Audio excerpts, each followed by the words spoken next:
All right, I'm here with Officer. It's Blackens. And he's giving me a lesson on. Just passing Lambeth Bridge, so they are well and truly making. He's giving me a lesson on coppers.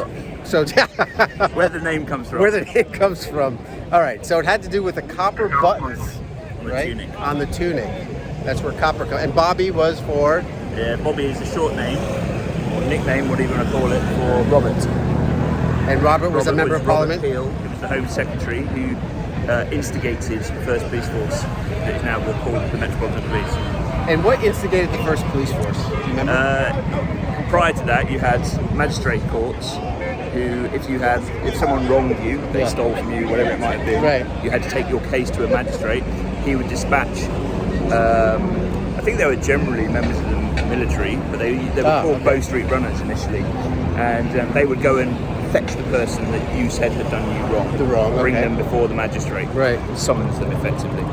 And that's kind of how it worked. But we didn't have any actual law and order in terms of keeping the peace, other than military people, so the King's Guards and things like that, who would ensure peace of the City of London, etc. Right. But the Home Secretary then, Sir Robert Peel, decided that we needed something a little more formal to kind of replace those two things in terms of what he did. So he created what is now called a police force or police service. Gotcha. As we now call it. And that's why we call Bobbies, because Bobby's short for Robert. Okay, so you were telling me that you feel comfortable without a gun, and there was a couple of times you said, "Oh, Yeah, look, I wish I had a gun." London is, like many cities around the world, I'm sure, London has its issues. It has, we have issues around violence, violent crime, etc.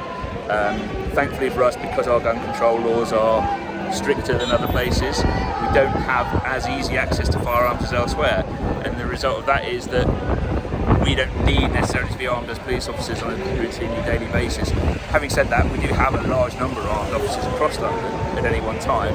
If I feel I need some assistance from them, I can call them. Generally, so we're talking a matter of minutes before I've got that backup. Are they trained differently than you for that?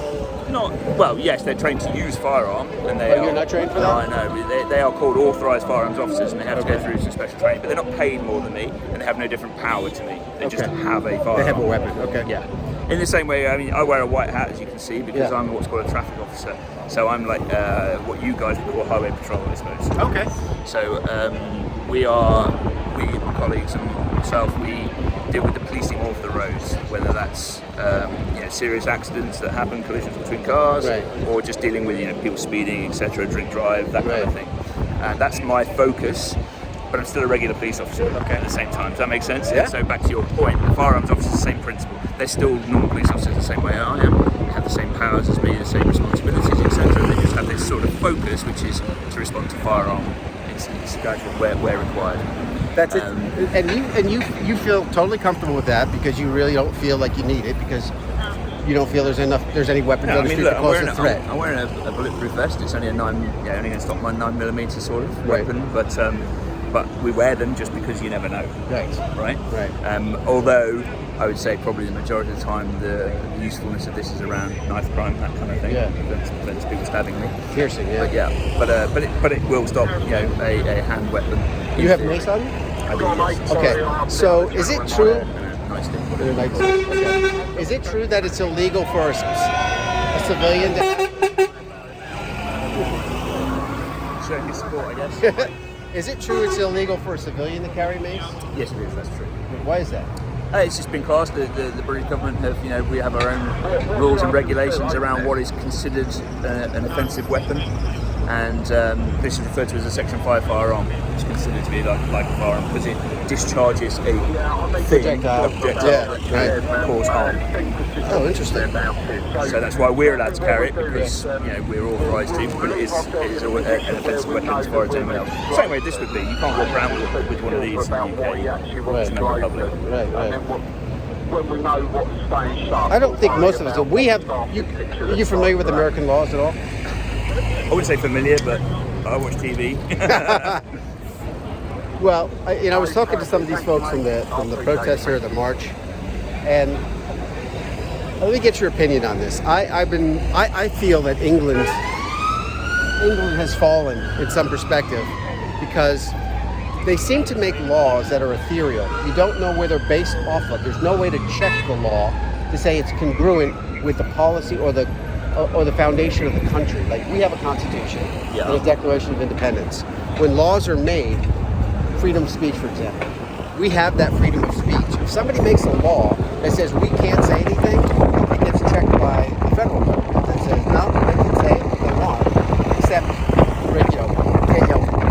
cause destruction to the environment, that could cause damage to people. I don't see that in England. And when I hear the stories that people have been arrested for holding signs and saying something against somebody, I feel that that's a violation of our right as a human being to be able to express an opinion.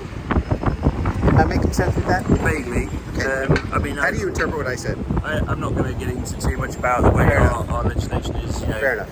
made and so on and so forth. Sure. But we have something that's called the Public Order Act, which is around basically people feeling safe in public, right? Wait. People feeling safe? Yeah. Safe. Okay. Well, people feeling they are not being threatened or picked on or anything like that. And there's various aspects of the Public Order Act. And Section 1, for example, is riot. I'm sure you've heard the term riot. Yes. That's where it comes from.